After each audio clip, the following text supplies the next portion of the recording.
अगर आप इस जीवन में जन्मे और आत्मा के स्वाद को नहीं प्राप्त कर सके तो आप में और पशुओं में कोई अंतर नहीं है। आहार निद्रा भय मैथुनम च सामान्य एतत् पशुभिर नराणाम। आहार निद्रा भय मैथुन चारों काम जानवर भी करते हैं, पशु भी करते हैं, और यही चारों काम आप भी करते हैं। तो आप में और उनमें कोई अंतर नहीं। पशुओं में और आप में यही एक अंतर है कि आपकी संभावना है, आप चेतना के उच्चतम तल पर पहुंच सकते हैं। चेतना के उच्चतम तल पर पहुंचने का अर्थ, जो चेतना आपकी अभी आपको उपलब्ध है, एक विराट चेतना का सरोवर आपको उपलब्ध है। आपकी आत्मा और कुछ नहीं है, चेतना, प्योर कॉन्शियसनेस। इस शरीर में वही शुद्ध चेतना, प्योर कॉन्शियसनेस नहीं रहती है और पूरा का पूरा शरीर पड़ा रह जाता है, तो भी कहते हैं मिस्टर एक्स इज नो मोर, यानी व्यक्ति नहीं रहा। तो इसका मतलब आप वो शरीर नहीं हैं। आप हैं क्या? वो शुद्ध चेतना, जिसे हम आत्मा कहते हैं। जब शरीर में वो शुद्ध चेतना के रूप में जो आत्मा है वो नहीं है, तो आप शव हो जाते हैं। और जब वही चेतना आपके भीतर आ जाती है, तब आप मनुष्य हो जाते हैं। और मनुष्य में, शव में और शिव में क्या अंतर? चेतना आपके भीतर आ गई तो शव से आप मनुष्य हो गए। लेकिन मनुष्य को सिर्फ जितनी चेतना उपलब्ध है उसके 5% का उपयोग कर पाता है, और शेष 95% जो चेतना है वो उसका उपयोग नहीं कर पाता है।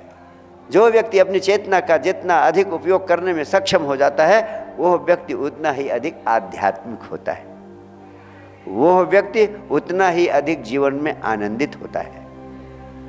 और जब व्यक्ति अपनी चेतना का 100% उपयोग करने में सक्षम हो जाता है, तब हम उसे शिव की संज्ञा दे देते हैं। वो शव से शिव हो गया, यानी 100% अपनी चेतना को अनुभव करने में सक्षम हो गया। बुद्ध, कृष्ण, क्राइस्ट, महावीर, नानक ऐसे ही लोग हैं जो अपनी चेतना का 100% उपयोग करने में सक्षम हो गए। और यही संपदा मुझे भी मिली है, जिसके कारण मेरे प्राणों में ये छटपटाहट है कि ये संपदा मैं इस पृथ्वी पर अधिक से अधिक कितने लोगों को उपलब्ध करा दूँ, कितने अधिक से अधिक कितने लोगों को बांट दूँ। और मैं आपसे कहना चाहता हूँ, इस चेतना को विकसित करने का, एक्सपेंड करने का मेरा अपना व्यक्तिगत अनुभव रहा है।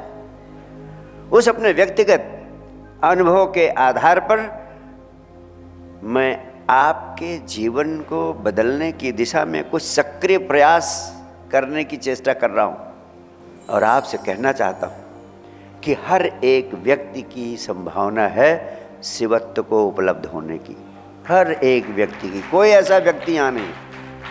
ये बात दूसरी है कि एक व्यक्ति अच्छा उद्योगपति नहीं हो सकता है, कोई व्यक्ति डॉक्टर नहीं हो सकता, कोई व्यक्ति इंजीनियर नहीं हो सकता है, बहुत सारे व्यक्ति बहुत सारा काम नहीं कर सकते हैं। उसके लिए बड़ी एक्सपर्टाइज की ज़रूरत होती है।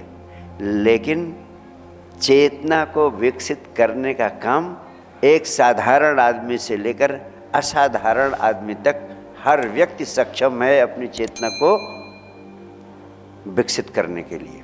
यही एक बात और भी समझ लेनी है कि यह चेतना को विकसित करने का काम प्रकृति का नहीं है, व्यक्ति को स्वयं करना पड़ेगा। प्रकृति जीवों को इस ब्रह्मांड में विकसित करने का काम कर रही है। इसी को कहते हैं इवोल्यूशन, विकास हो रहा है, थियरी ऑफ इवोल्यूशन। यानी पहले आप जल जीव थे, जल जीव से फिर उसके भी पहले आप चट्टान थे, मिट्टी थे, पत्थर थे, और आप थे पेड़ पौधे। उसके बाद आप जल जीव हुए, फिर उसके बाद पशु हुए जो जंगलों में जानवर टालते हैं। ये सब विकास है।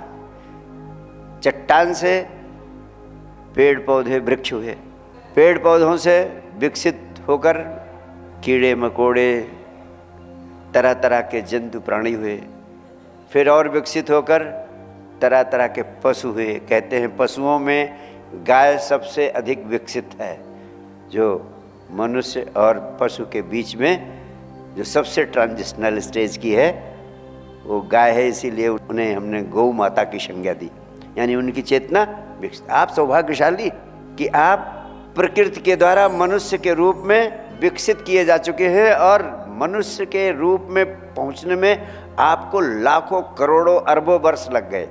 ये प्रकृति ने धीरे धीरे आपको यहाँ तक पहुँचाया है, अन्यथा आप विकास के इतिहास में मिट्टी पत्थर कीड़े मकोड़े की अवस्था से विकसित होते हुए यहाँ तक आए हैं। तो ये सौभाग्य है, ये अवसर है कि अब आप अपने को स्वयं विकसित कर लें। पहली बार जब मनुष्य को चेतना मिलती है, चेतना मिलने के बाद प्रकृति ने सारा दायित्व आपके ऊपर छोड़ दिया है।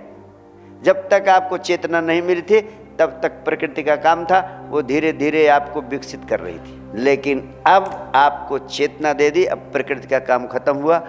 अब सारे अध्यात्म के वैज्ञानिकों का कहना है कि अब प्रकृति आपको विकसित नहीं करेगी, अब आपको स्वयं को विकसित करने का दायित्व निर्वहन करना पड़ेगा। अब तक विकास हॉरिजॉन्टल था, यानी पृथ्वी पर दौड़ता हुआ था मनुष्य तक, लेकिन मनुष्य के बाद अब विकास वर्टिकल होगा, ऊर्ध्वगामी होगा, ऊपर को जाएगा।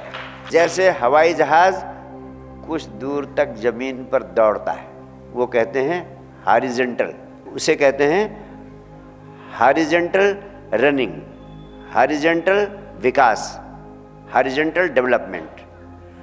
लेकिन एक स्तर के बाद अब हवाई जहाज पृथ्वी पर थोड़ी दूर तक दौड़ा, जब तक दौड़ा मनुष्य होने तक दौड़ता रहा।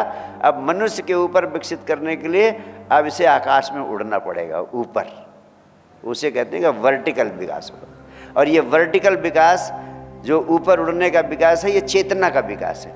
ये जो 5% चेतना आपकी सक्रिय है, इसे 100% सक्रिय करने की दिशा में ले जाना है, और मैं आपको इस दिशा में सहयोग देना चाहता हूँ।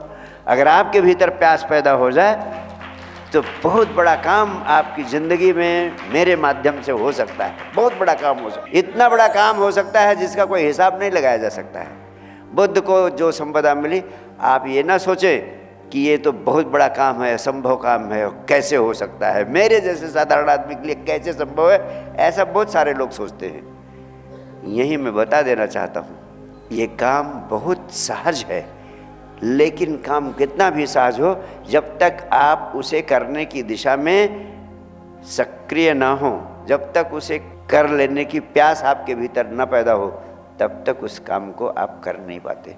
मेरा काम आपके भीतर उस प्यास को पैदा करना है। सद्गुरुओं का काम बहुत कठिन रहा है, असंभव सा काम करते हैं ये। एक आदमी को भूख लगी हो, उसे रोटी खिला देना आसान, लेकिन आदमी के भीतर भूख पैदा करना बहुत कठिन काम।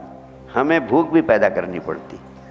भूख नहीं पैदा करेंगे, पहले भूख पैदा करो फिर भोजन दो, ये है सद्गुरुओं का काम। कितना कठिन। तो पहले तो मैं आपसे बताना चाहता हूँ कि आपके भीतर प्यास पैदा हो कि आप इतनी बड़ी संपदा से वंचित हैं, उस संपदा को पाने के लिए आपके भीतर प्यास हो, आप एक कदम तो उठाएं।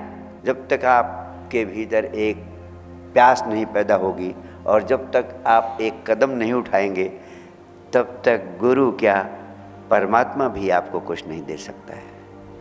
लेकिन अगर आपके भीतर प्यास पैदा हो गई और आपने एक कदम उठा लिया, तो मेरा अनुभव कहता है सारा अस्तित्व मेरे माध्यम से आपका सहयोगी बन जाएगा और आपको मंजिल तक पहुंचाएगा।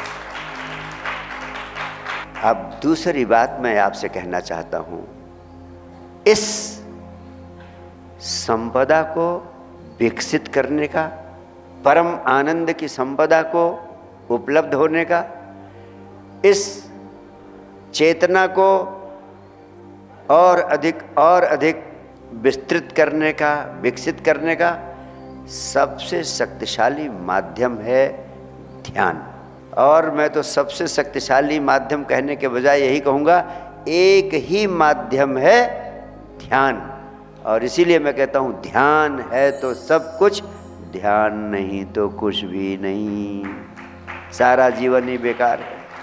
इसलिए मैं कहता हूँ धर्म के नाम पर, अध्यात्म के नाम पर कुछ भी करो या ना करो, सिर्फ ध्यान जरूर करो। अगर आपने ध्यान शुरू कर दिया तो जो करने लायक है वह अपने आप आपसे होने लगेगा, और जो करने लायक नहीं है ज़िंदगी में वो अपने आप आपसे छूटता चला जाएगा।